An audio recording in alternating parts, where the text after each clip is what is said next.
राम तुम्हारो आसो, राम तुम्हारो ज्ञान, राम तुम्हारो भजन मुख, राम तुम्हारो ध्यान, राम तुम्हारो ध्यान, राम तुम सिर पर राजो, आगे पीछे राम दसों दिस राम ही गाजो, राम चरण करा मेरे मन माने नहीं आन, राम तुम्हारो आसरो, राम तुम्हारो ज्ञान। अनंत विराट विश्वात्मा जगत नियंता सर्वांतर्यामी सच्चिदानंद घन शब्द ब्रह्म राम के उपासक प्रचारक अंतरराष्ट्रीय राम स्नेही धर्म प्रवर्तक अनंत श्री विभूषित जगतगुरु स्वामी जी श्री रामचरण जी महाराज की पावन पद्मों में प्रणिपात करते हैं। तदनंतर परम श्रद्धेय परम श्रद्धास्पद प्रातः स्मरणीय वंदनीय जिनकी जन्म से यह भूमि तीर्थ स्वरूप हुई, तपोभूमि हुई, ऐसे महान तपोभूमि तीर्थ स्वरूप बड़ा रामद्वारा चांदपोल के संस्थापक भजनी उपाधि से अलंकृत नामनिष्ठ साधनानिष्ठ तपोनिष्ठ ब्रह्मनिष्ठ अध्यात्म अवतार पुरुष स्वामी जी श्री भगवान दास जी महाराज की पावन पद्मों में वंदन प्रस्तुत करते हैं।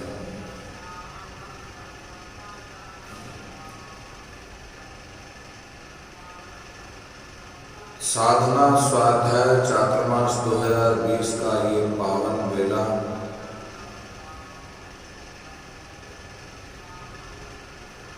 श्री महाराज के वाङ्मय स्वरूप वाणी जी के अंतर्गत भक्तमाल स्वरूप नाम तथा ग्रंथ की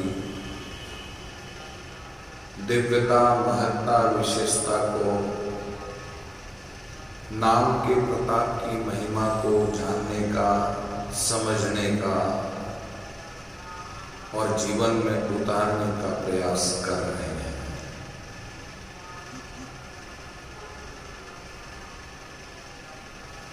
बहुत सुंदर श्री महाराज फरमाते हैं, राम राम प्रहलाद पुकार्यो, ताको पिता बहुत पचहार्यो, संकट सयोपन राम न छांड्यो, राम भरोसे मरण ही मांड्यो, अग्निधार पर्वत सो राख्यो, सिंह सर्प गज पर हरि नाख्यो, अंधकूप में राम बचायो, जन को यस हरि जग दिखलायो, को प्यो असुर खड़ग लियो कर्म, जन के हित प्रगट्यो हरि खम में, मार्यो असुर भक्ति विस्तारी, जन प्रहलाद की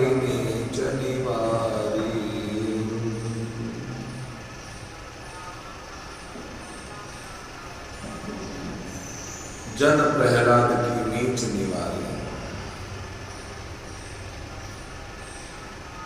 श्री महाराज का यह दिव्यतम भाव प्रहलाद चरित्र को उजागर कर रहा है।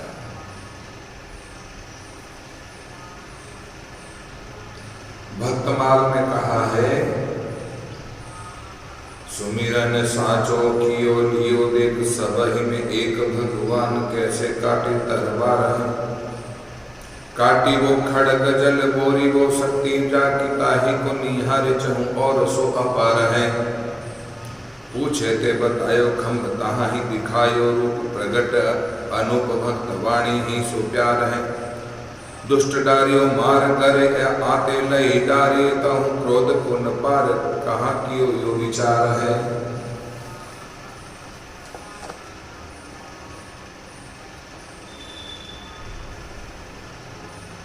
साधकों,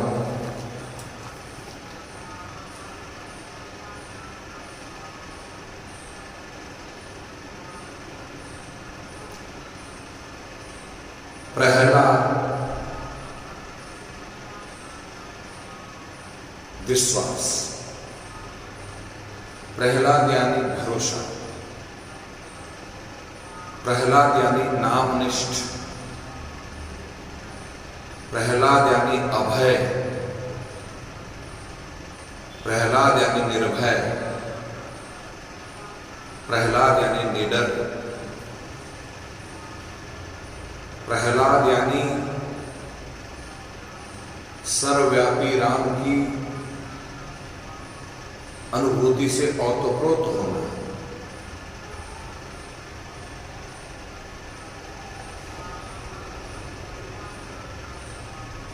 प्रहलाद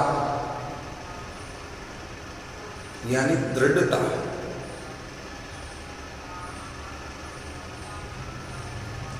प्रहलाद यानी सर्वत्र सदा सर्वदा भगवतमय सृष्टि में दृष्टि का अनुभव प्राप्त करना।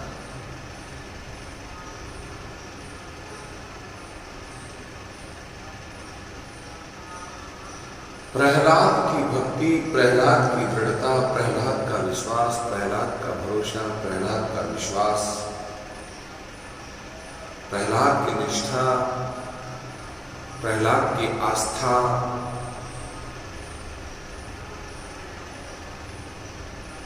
हम साधकों के जीवन में प्रहलाद का एक गुण भी उतर जाए तो हमारा बेड़ा पार है। दूसरी बात, प्रहलाद की व्यथा, प्रहलाद को त्रास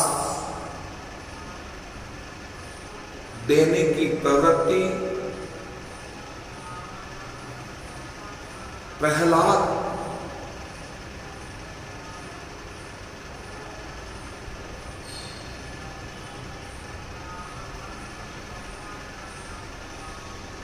कि ये सर्वोपरि विपदा को हमसे तुलना करते हुए सहन करने की शक्ति देना, सहन करने की शक्ति।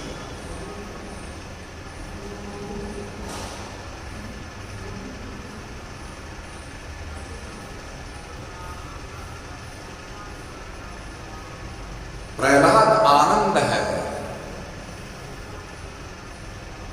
प्रहलाद परमानंद ब्रह्मानंद,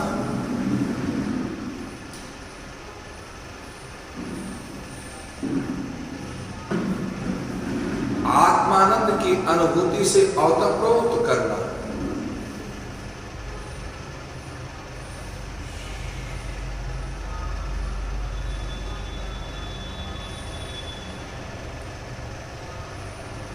प्रहलाद की तरह विश्वास जागृत करो, प्रहलाद की तरह निष्ठा को जागृत करो,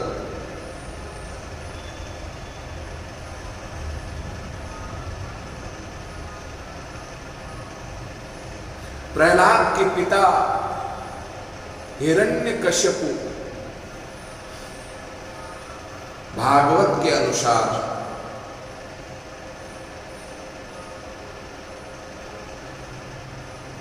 भाई हिरण्याक्ष के मारे जाने पर विष्णु के द्वारा विष्णु से बदला लेने की भावना जागृत हो गई।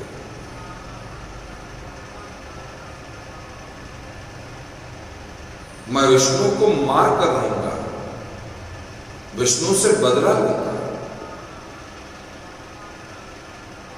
ये दैत्य बुद्धि है। विष्णु यानी व्यापक सत्ता, विष्णु यानी सार्वभौम सत्ता, विष्णु यानी सहज, विष्णु यानी सरल, विष्णु यानी संतत्व, विष्णु यानी दैविक गुणों से संपन्न, विष्णु यानी सर्वगुण संपन्न, ऐसा जिसका व्यक्तित्व उससे बदला लेने की भावना, उसको भी परास्त करने की, उसे भी प्रताड़ित करने की, उसको भी तिरस्कृत करने की हिरण्यकशिपु मन में ठान लेता है। समाज में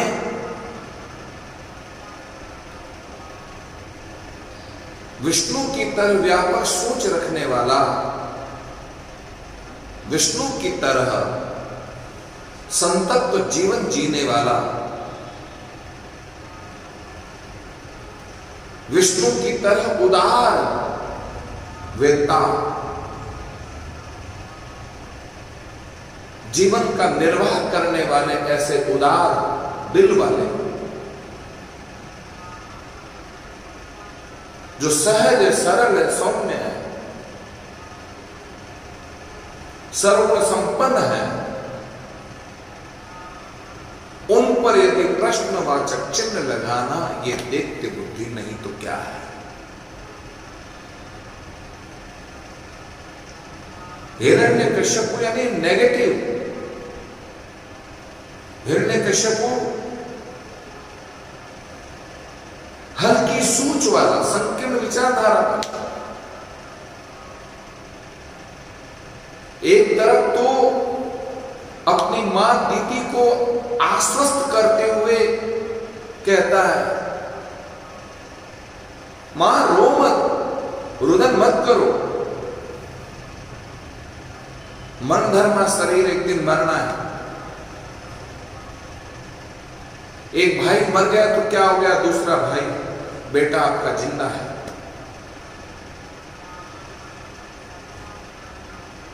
कई प्रकार के उदाहरण दे करके मां दीदी को सांत्वना देता है, परोपदेशे कुशल बहु तेरे। दूसरों को उपदेश देने में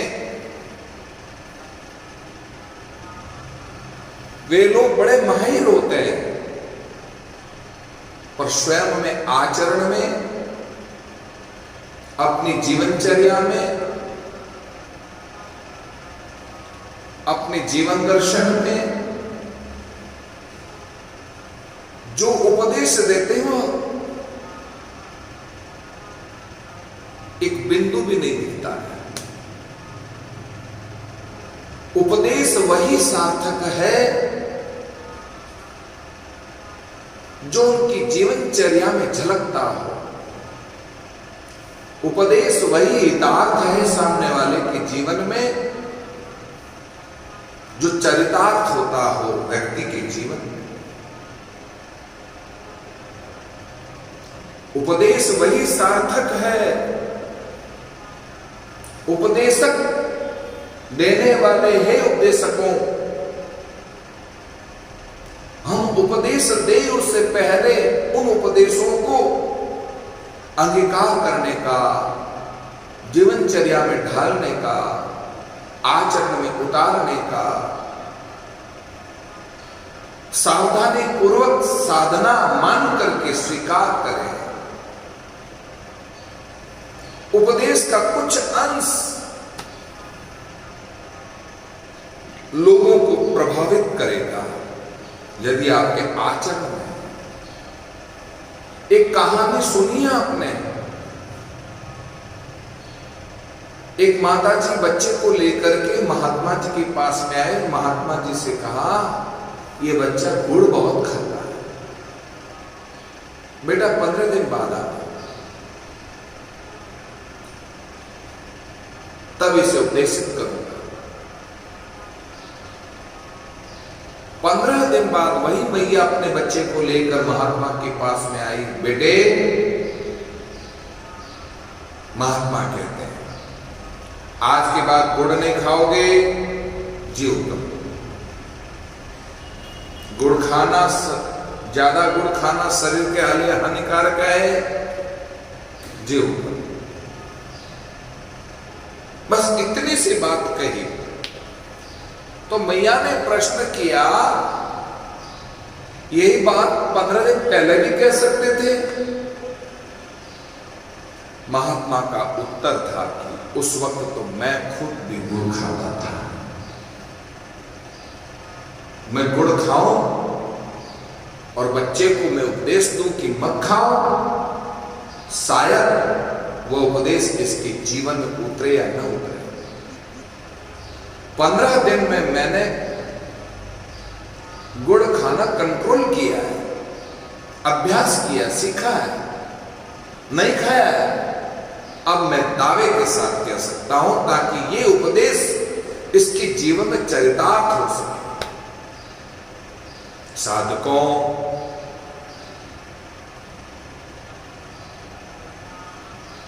हम उपदेशकों के लिए कहना बहुत सरल होता है। भीष्म पितामह ने धर्म की व्याख्या बड़ी बारीकी से करी। जब सत्संगा पर थे, बहुत बारीकी से चर्चा करी,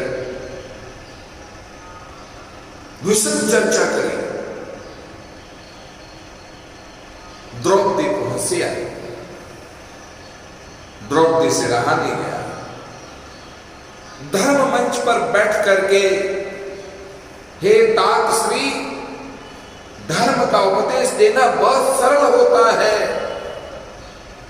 उस वक्त आपका धर्म कहां गया था जिस वक्त दुशासन के हाथों मैं निर्वस्त्र हो रही थी कौरवों की सभा में? कहां गए थे आपकी मैं पुत्र बधू?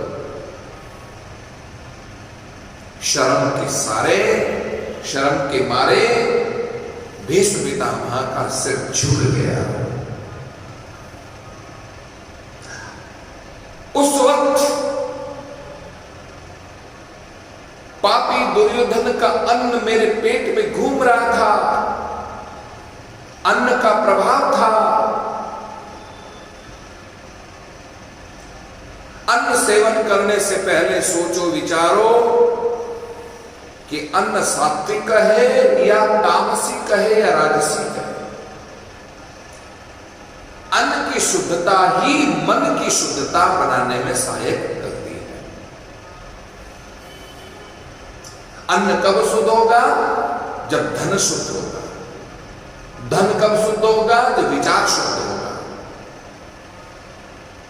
विचार कब शुद्ध होगा? जब उसका व्यक्तित्व, उसके आचरण में, उसकी दिनचर्या में, उसके धर्म में मय जीवन रहेगा। तब विचार शुद्ध होंगे और धन भी शुद्ध होगा। मेहनत से कमा करके अन्न को बना करके, पका करके खाएगा तो उसका मन भी शुद्ध होगा। जैसा खाए अन्न वैसा होए मन, जैसा पियो पानी वैसी बोलो वाणी। ये कहावतें कभी मिथ्या नहीं हो सकती। ये कहावतें नहीं है,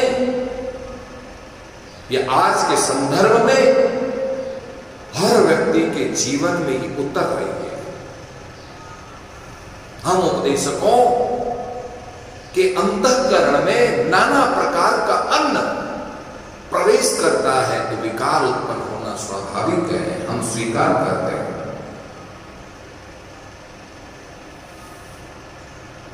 संसारियों का अन्न है, अन्न को पचाने की सामर्थ्यता भजन में है। हम लोगों से इतना भजन नहीं होता है। यह तो हमारा प्रारब्ध है कि हम संसारियों के अन्न को खा रहे हैं, या इस अन्न को चुकाने के लिए, अन्न का बदला लेने के लिए हमको वापस धरती पर आना पड़ेगा। दोनों में से एक बात। इसलिए उपदेशकों के लिए कोई भी कुछ भी उपदेश देना बहुत सरल होता है, पर सामने वाले में उपदेश मान्य तभी होगा जो उपदेशक उपदेश को चरितार्थ में, जीवनचर्या में, आचरण में लाने का प्रयास करता हो। हिरण्यकश्यपु पर उपदेश से कुशल बहु तेरे की भावना के तहत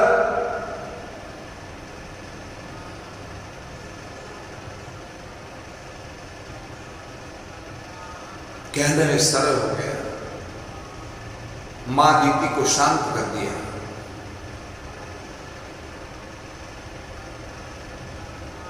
वेदना दूर हो गई,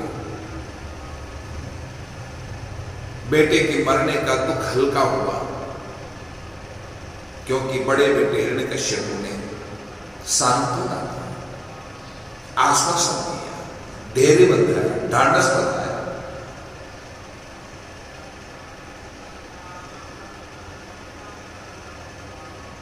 कालांतर में कुछ समय व्यतीत होने के बाद जिस विष्णु ने मेरे भाई हिरण्याक्ष को मारने का षड्यंत्र रच करके मारा है, उसी विष्णु को और उसी विष्णु के बल को मैं परास्त करके रहूंगा। मेरा नाम हिरण्यकश्यप है, मैं मार के रहूंगा।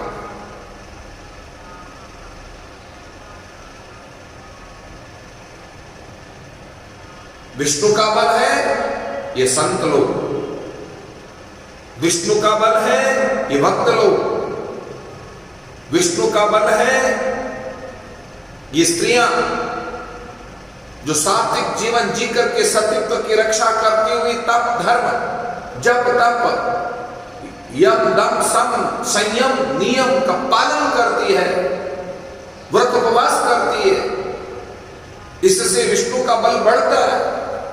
ये साधु लोग भजन करते, तप करते, उपदेश देते, धर्माचरण अपने जीवन में उतारने का प्रयास करते, ग्रंथों का स्वाध्याय और साधना करते, इसलिए संतों का संतत्व हम नष्ट करके रहेंगे।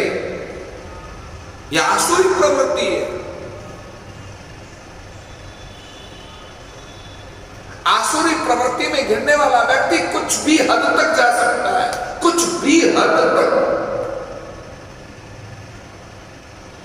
विष्णु पर प्रश्नवाचक चिन्ह लगा सकता है, तो आप हम कौन से खेत की गाजर बोलिए, विचार करो।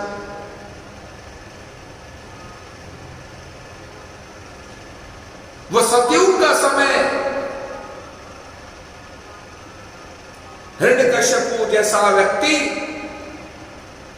विष्णु को परास्त करने के लिए, विष्णु को बलहीन करने के लिए, दंडित करने के लिए योजनाएं बनाता हो, सफल होने का प्रयास करता हो। साधकों, विष्णु का बल ये गौ माता है।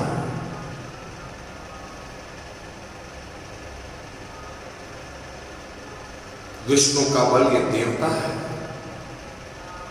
ब्राह्मण, साधु, स्त्री, देवता, गौ, ये सब विष्णु के बल है। मैं इन सबको खत्म कर दूंगा तो विष्णु बलहीन हो जाएगा, कमजोर हो जाएगा, मैं उसे परास्त कर दूंगा, मेरा साम्राज्य चारों ओर फैलेगा, स्वर्ग पर विजय प्राप्त करूंगा, वैकुंठ पर अधिकार कर लूंगा। नास्तिक व्यक्ति किसी भी हद तक जा सकता है, असामाजिक व्यक्ति, अराजक व्यक्ति कहीं तक किसी भी हद में जा सकता है। ये इतिहास खोल करके पढ़ लो, समझ लो, विचार लो।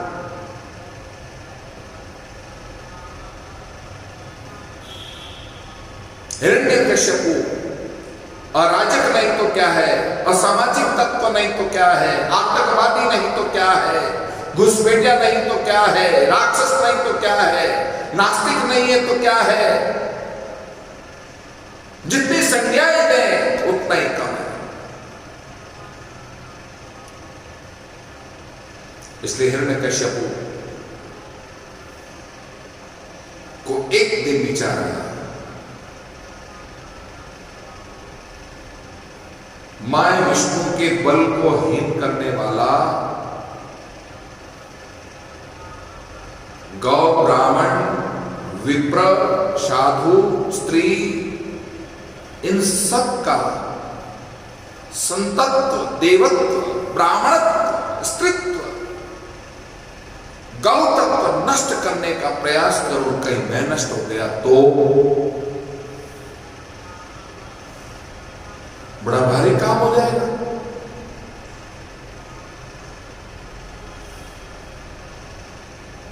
डरता है।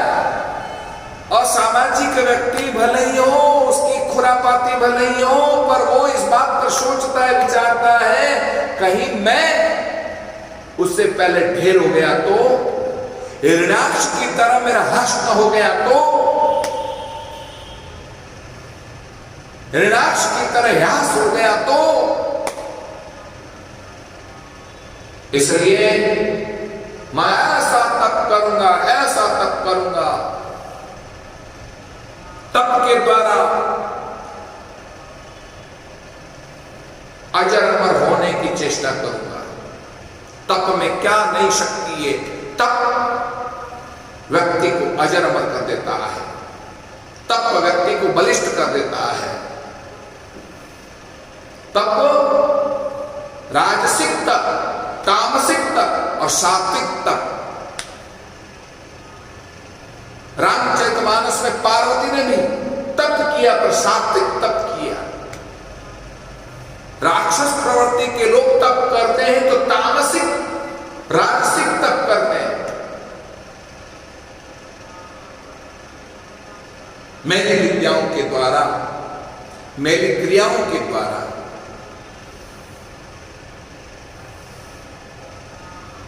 तप में संलग्न हो जाते हैं। वरदान उन्हें भी मिलता है, पार्वती को भी वरदान मिलता है। शिव कृपा तुम्हें प्राप्त होगी, शिव को तुम प्राप्त करोगे हे देवी पार्वती।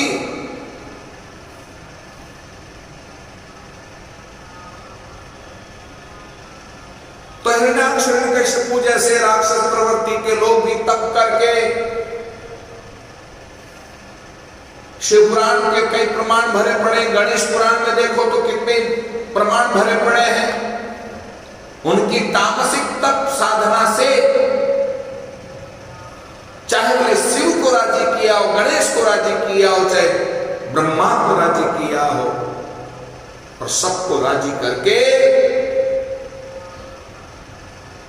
वे कुछ न कुछ साधना के फल स्वरूप तप के बदले कुछ मांग लेते हैं।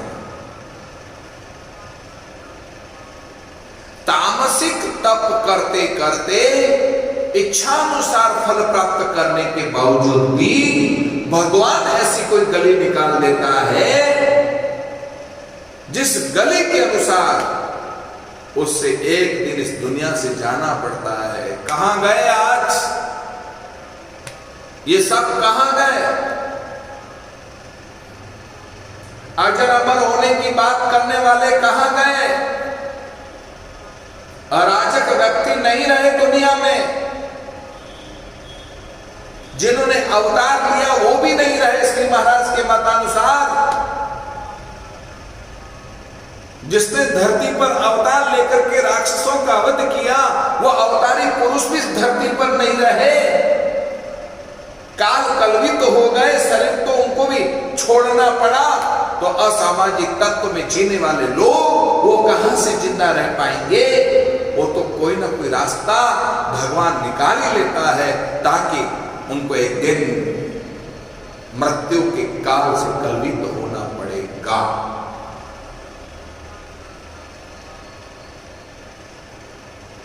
साधकों,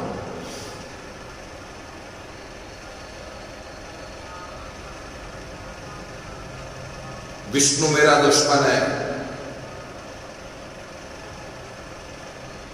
इसलिए मैं विष्णु की तो आराधना नहीं करूंगा। शिव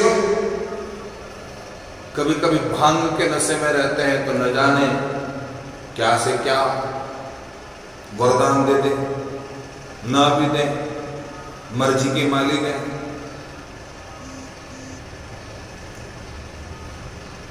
सृष्टि रचयिता ब्रह्मा जी सबसे श्रेष्ठ है। इसलिए ब्रह्मा जी ने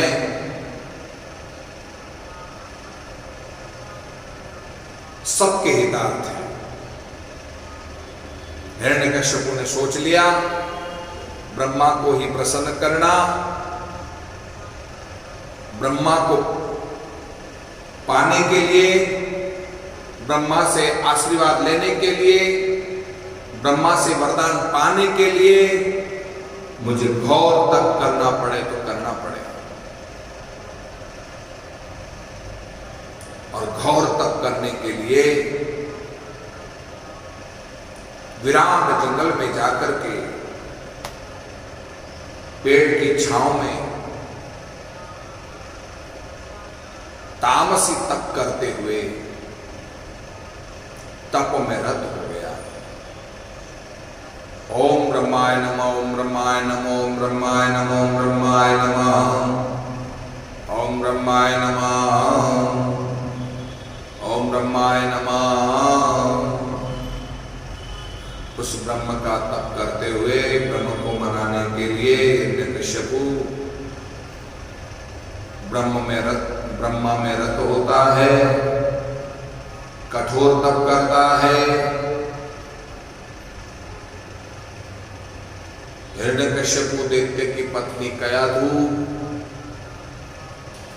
वर्तमान में जिसका नाम कयाधु है, वह कयाधु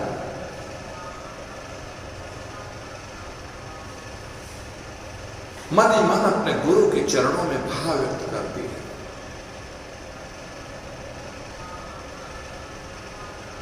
मां कयाधु सात्विक जीवन है, सात्विक विचारधारा है। पति पत्नी का जोड़ा देखिए आप, एक तामसी व्यक्ति है, दूसरी तरफ उसकी पत्नी अर्धांगिनी सात्विक जीवन जी रही है। पति पत्नी दोनों सात्विक हो तो सदाचार, आचरणमय, धर्माचरण में जीवन, सत्संग में बुद्धि, संतों की सेवा में रत रह करके दोनों पति पत्नी धर्मचर्या का जीवन व्यतीत करते हुए दोनों मुक्ति को प्राप्त हो जाते हैं। पर विडंबना देखो, पूर्ण रूप से अराजक व्यक्ति, पूर्ण रूप से, पूर्ण रूपेण तामसी वृत्ति वाला व्यक्ति, तामसी सोच रखने वाला व्यक्ति, तामसी तप करते हुए ब्रह्मा को पटाने की, अजर अमर होने की बात करने की चेष्टा कर रहा है। इधर सत्वमय जीवन जीने वाली, देव के द्वारा प्रेरित जीवन जीने वाली, छाने चुपके जीवनचर्या में, अपनी दिनचर्या में धर्माचरण का पालन करने वाली,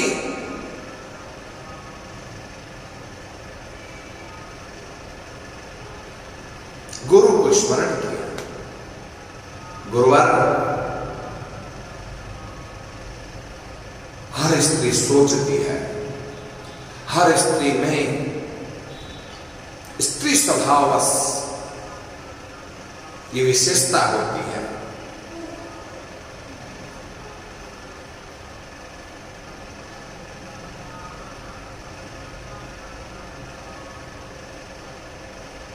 ये निकेन प्रकार मेरा पति,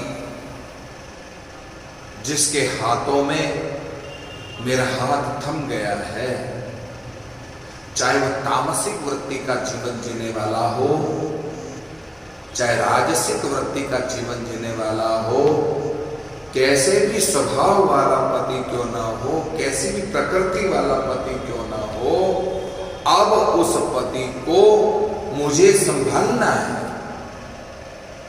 लेकर चलना है। अच्छा, पति को लेकर ही नहीं चलना है, पति को मैं ऐसा कारण बनूं कि जिससे पति की भी मुक्ति हो जाए, पति की सत्व बुद्धि जागृत हो जाए, अपरोक्ष रूप में ही सही उसका नुग्रापन समाप्त हो जाए, ऐसा मैं कुछ उपाय करूं।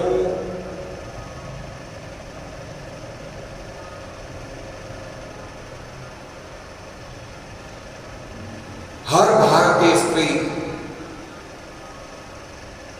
सत्य बुद्धि में जीवन जीने वाली, धर्मचर्या का पालन करती हुई पति के लिए बहुत अच्छा सोचती है, विचारती है, आकर संतों से निवेदन करती है, महाराज कोई ऐसा मंत्र दे दो, कोई ऐसी कृपा कर दो, कोई ऐसी भुर्की दे दो जिससे मेरा पति थोड़ा बहुत भगवान का नाम लेना शुरू कर, उसकी गति सुधर जाए, उसका स्वभाव बदल जाए, उसके जीवन की अराजकता समाप्त हो जाए, तामसी वृत्ति शांत हो जाए। आप ऐसा कोई साधन दो, ऐसा कोई उपदेश दो, ऐसी कोई कृपा करो, ऐसी कोई भुर्की दो जिससे मेरा पति संभल जाए। हर भारतीय स्त्री पति की शुचिंतक होकर के पति के कल्याण के बारे में सोचती रहती है। ये विशेषता भारत की स्त्रियों की है, विदेशी नारियों की मैं बात नहीं कर रहा।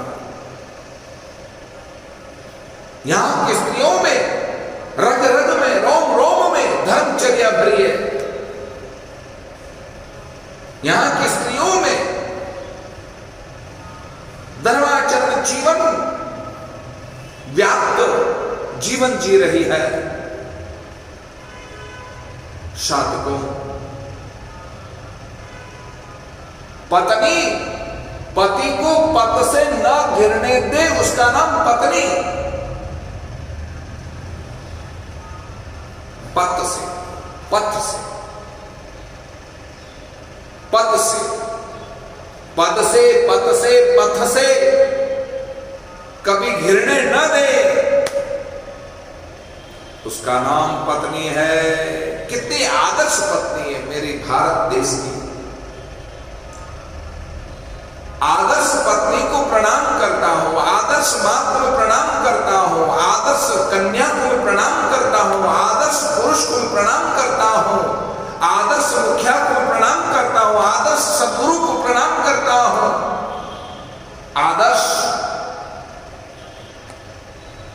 आदर्श बनने की चेष्टा करो साधकों।